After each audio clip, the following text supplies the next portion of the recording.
नमस्कार दोस्तों, स्वागत है आप सभी लोगों का तैयारी कर लो चैनल में। दोस्तों, ये हमारी टीजीटी पीजीटी की फर्स्ट क्लास थी जिसको हमने कंप्लीट किया है। हिंदी साहित्य का इतिहास टॉपिक का नाम है। उसी क्लास के ये प्रश्नोत्तरी हैं जो हम लेकर आ रहे हैं। आपको इन प्रश्नों के जवाब देने हैं। अगर आप इस प्रश्न और इस वीडियोज़ की उत्तर कुंजी देखना चाहते हैं तो अगर आप हमारी गूगल मीट क्लास ज्वाइन कर चुके हैं तो आपको वहाँ पे ये सॉल्व करके मिल जाएगा। इसके अलावा अगर आपने अभी तक हमारी गूगल मीट क्लास ज्वाइन नहीं की है तो आप हमें कांटेक्ट कर सकते हैं 7999022618 पे। उसके थ्रू आप हमें गूगल मीट पर लाइव क्लास ज्वाइन कर सकते हैं। दोस्तों, यहाँ पे हम सारा सिलेबस कंप्लीट करते हैं किसी भी एग्ज़ाम का जिसमें हिंदी साहित्य से संबंधित प्रश्न पूछे जाते हैं। और दोस्तों, अगर आपने अभी तक इस चैनल को सब्सक्राइब नहीं किया है तो सबसे पहले चैनल को सब्सक्राइब कर लें, बेल आइकन प्रेस कर लें और चैनल के प्लेलिस्ट में कम से कम एक बार ज़रूर जाएं। वहाँ पे 600 प्लस वीडियोज़ हैं जो कि हिंदी साहित्य पर आधारित हैं। आप उन्हें देखकर अपने एग्ज़ाम की तैयारी कर सकते हैं। तो चलिए शुरुआत करते हैं। आज के प्रश्न में कौन कौन से प्रश्न हमने शामिल किए हैं। तो यहाँ पे पहला प्रश्न है, हिंदी साहित्य के इतिहास लेखन की परंपरा का सूत्रपात सबसे पहले किसने किया था।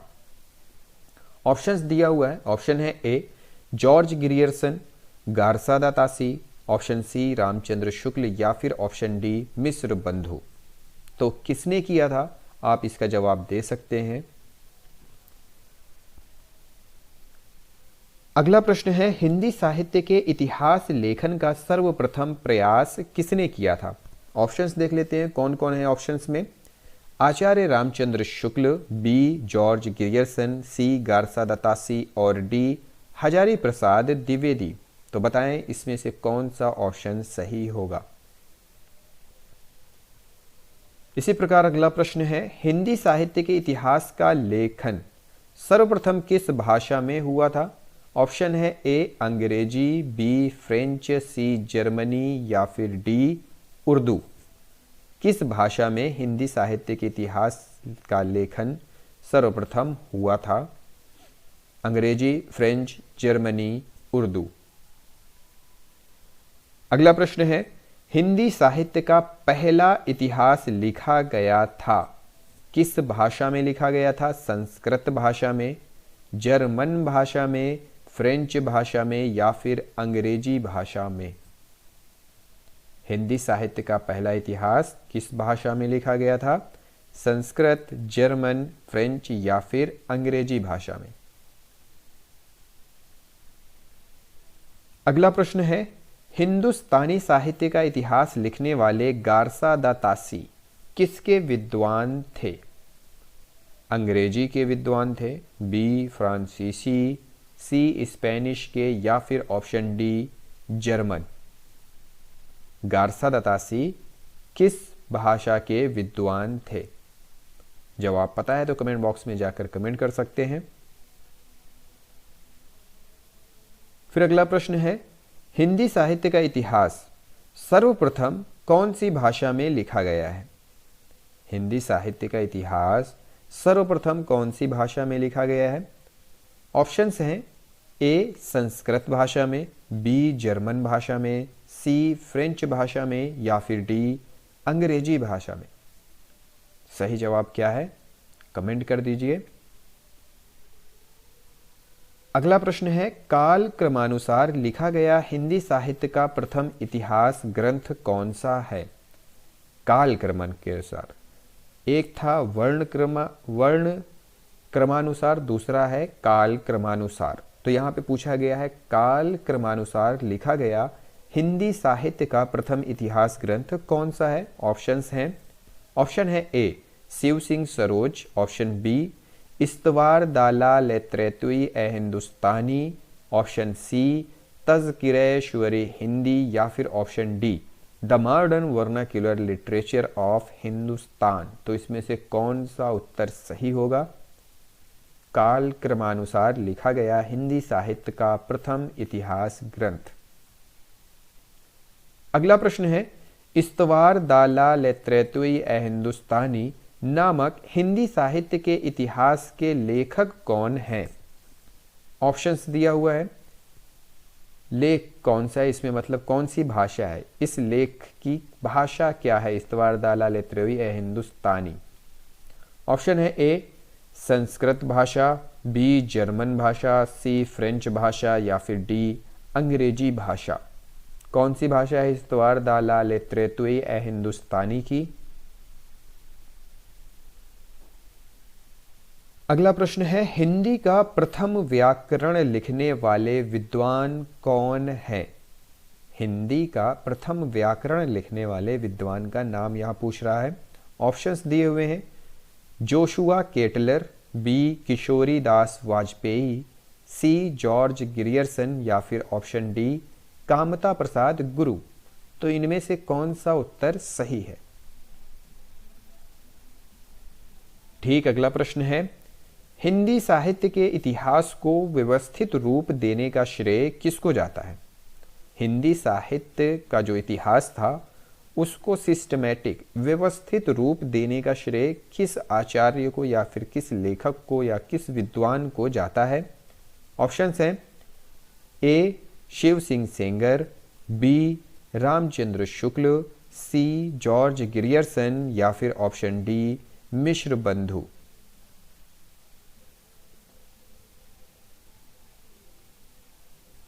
फिर अगला प्रश्न है, आचार्य रामचंद्र शुक्ल का हिंदी साहित्य का इतिहास मूलतः किस कृति की भूमिका के रूप में लिखा गया है? आचार्य रामचंद्र शुक्ल का जो इतिहास ग्रंथ है, हिंदी साहित्य का इतिहास, किस कृति की भूमिका के रूप में लिखा गया है? यह प्रश्न कई बार पूछा गया है। ऑप्शंस देख लेते हैं। ऑप्शन है, ए हिंदी कोविद रत्नमाला, ऑप्शन बी हिंदी शब्द सागर, ऑप्शन सी हिंदी विश्वकोश, ऑप्शन डी धर्मशास्त्र का इतिहास। तो सही जवाब क्या होगा? फिर अगला प्रश्न है, रामचंद्र शुक्ल द्वारा रचित हिंदी साहित्य का इतिहास का प्रकाशन वर्ष क्या है? आचार्य रामचंद्र शुक्ल द्वारा लिखित हिंदी साहित्य का इतिहास जो इनका ग्रंथ है उसका प्रकाशन वर्ष क्या है? नीचे ऑप्शंस दिया हुआ है, ए 1917, बी 1918, सी 1919 या फिर डी 1929। इनमें से सही जवाब क्या है? अगला प्रश्न है, इनमें से निम्नलिखित में से कौन सी रचना है जिसे मूलतः हिंदी शब्द सागर की भूमिका के रूप में लिखा गया था परंतु बाद में उसे स्वतंत्र ग्रंथ बना दिया गया था? प्रश्न फिर से पढ़ेंगे, इनमें से कौन सी रचना है जिसे मूलतः हिंदी शब्द सागर की भूमिका के रूप में लिखा गया था परंतु बाद में उसे स्वतंत्र ग्रंथ बना दिया गया था? ऑप्शंस है, ए रामकुमार वर्मा कृत हिंदी साहित्य का आलोचनात्मक इतिहास, ऑप्शन बी गणपति चंद्रगुप्त कृत हिंदी साहित्य का वैज्ञानिक इतिहास, ऑप्शन सी रामचंद्र शुक्ल कृत हिंदी साहित्य का इतिहास या फिर डी शिव सिंह सेंगर कृत शिव सिंह सरोज। तो कौन सा ऑप्शन यहां पे सही होगा? अगला प्रश्न है, शिव सिंह सरोज का रचना काल क्या है? ऑप्शन है 1833, बी 1830, सी 1836 या फिर ऑप्शन डी 1840। शिव सिंह सरोज का रचना काल। अगला प्रश्न है, आंग्ल भाषा में लिखा गया हिंदी साहित्य का इतिहास स्केच ऑफ हिंदी लिटरेचर के लेखक कौन है? आंग्ल भाषा में लिखा गया हिंदी साहित्य का इतिहास ग्रंथ है स्केच ऑफ हिंदी लिटरेचर। हमें स्केच ऑफ हिंदी लिटरेचर के लेखक का नाम बताना है। ऑप्शंस दिया हुआ है, ए पादरी FEK, ऑप्शन बी पादरी Edison Greaves, option C Garcin de Tassy या फिर ऑप्शन डी जॉर्ज ग्रियर्सन। तो इनमें से स्केच ऑफ हिंदी लिटरेचर का लेखक कौन है? नेक्स्ट प्रश्न है, ग्रियर्सन कृत the modern vernacular literature of Hindustan. Grierson कृत the modern vernacular literature of Hindustan का हिंदी अनुवाद किसने किया था? ऑप्शन है, ए किशोरी लाल गुप्त ने, बी राम कुमार वर्मा ने, सी लक्ष्मी सागर वार्ष्णेय ने, या फिर ऑप्शन डी जगदीश गुप्त ने। इनमें से किसने किया था? अगला प्रश्न है, the modern vernacular literature of Hindustan का लेखक कौन है? The modern vernacular literature of Hindustan का लेखक कौन है? ऑप्शन है A William Wordsworth, option B Acharya Ramchandra Shukla, C Garcin de Tassy, या फिर D George Grierson. The modern vernacular literature of Hindustan का लेखक निम्न में से कौन है? अगला प्रश्न है, किस इतिहासकार के ग्रंथ में सर्वप्रथम हिंदी साहित्य के इतिहास का काल विभाजन मिलता है? किस इतिहास ग्रंथकार के?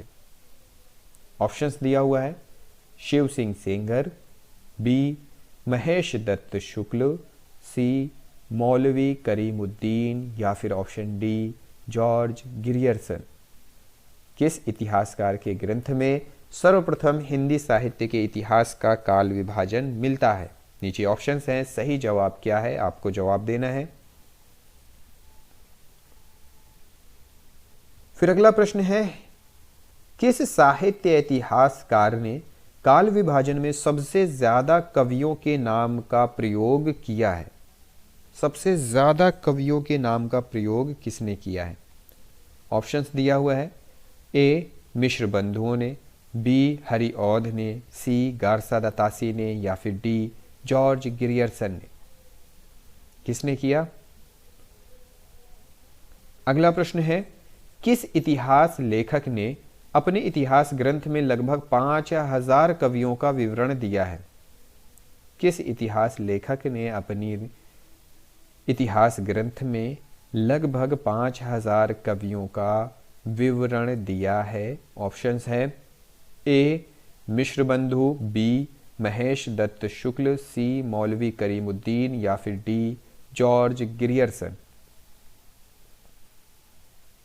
अगला प्रश्न है, मिश्र बंधु विनोद नामक हिंदी साहित्य के इतिहास ग्रंथ के लेखकों के नाम बताइए। मिश्र बंधुओं के नाम भी करके ये प्रश्न पूछा जाता है कि मिश्र बंधुओं में कौन कौन से लेखक विद्वान थे, उनका नाम बताएं। यहाँ पे दिया हुआ है, मिश्र बंधु विनोद नामक हिंदी साहित्य के इतिहास ग्रंथ के लेखकों के नाम बताएं। ऑप्शंस दिया हुआ है, गणेश बिहारी मिश्र, बी सुखदेव बिहारी मिश्र, सी श्याम बिहारी मिश्र, या फिर ऑप्शन डी ये सभी। तो इनमें से सही उत्तर क्या है?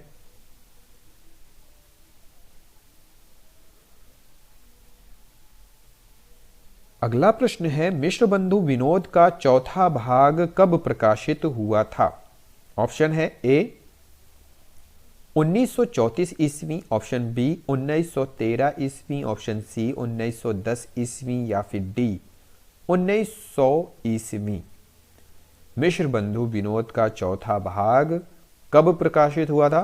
यहां पे ऑप्शंस हैं, इनमें से सही जवाब क्या है? अगला प्रश्न है, मिश्र बंधु विनोद कितने भागों में प्रकाशित हुआ है? ऑप्शन है, ए 1 भाग, ऑप्शन बी 2 भाग, ऑप्शन सी 3 भाग, या फिर ऑप्शन डी 4 भाग।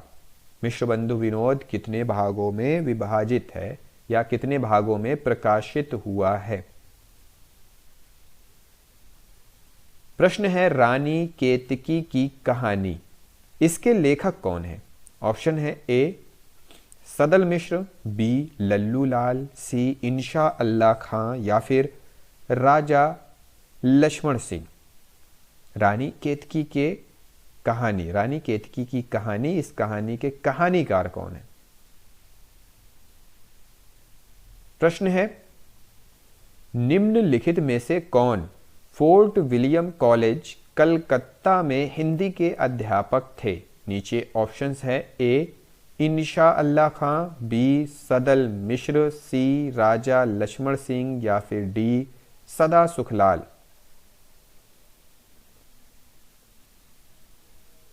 प्रश्न है, नासिकेतोपाख्यान के लेखक कौन है? नासिकेतोपाख्यान ग्रंथ है, इस ग्रंथ के लेखक कौन है? ए सदल मिश्र, बी लल्लू लाल, सी इंशा अल्लाह खां या फिर ऑप्शन डी राजा लक्ष्मण सिंह।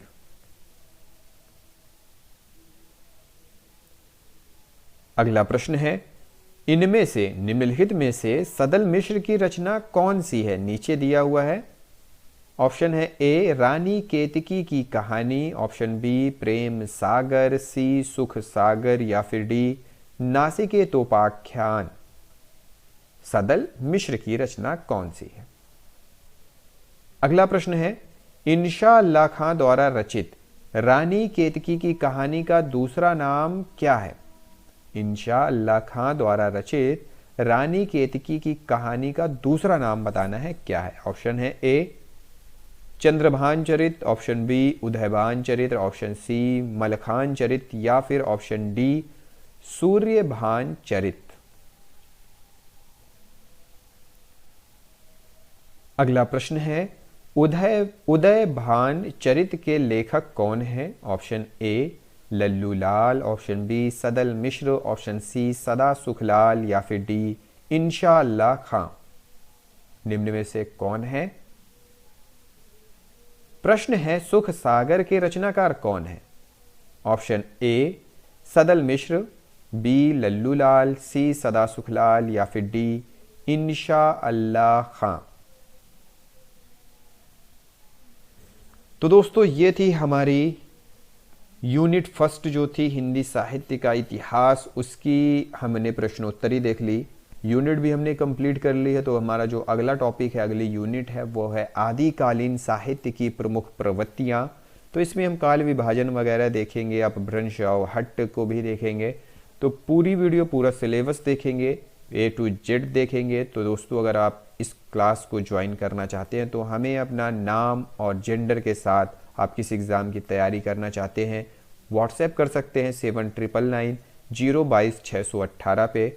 और हमारी जो अगली क्लास है, मतलब जो नया बैच स्टार्ट होने वाला है, वो 8 दिसंबर से स्टार्ट होने वाला है। तो आप उसमें भी ज्वाइन हो सकते हैं। इसके अलावा अगर आप पर्सनल बैच भी ज्वाइन करवाना चाहते हैं तो वो भी कर सकते हैं। तो दोस्तों ये वीडियो और इसके जवाब और जो भी आपने अभी तक ये वीडियो देखी या हमें जो भी सपोर्ट कर रहे हैं, उन सभी चीज़ों के लिए आप सभी लोगों का बहुत बहुत धन्यवाद। तो चलिए मिलते हैं अगली वीडियो में, अगली क्लास के साथ। इस वीडियो को देखने के लिए आप सभी लोगों का तहे दिल से धन्यवाद।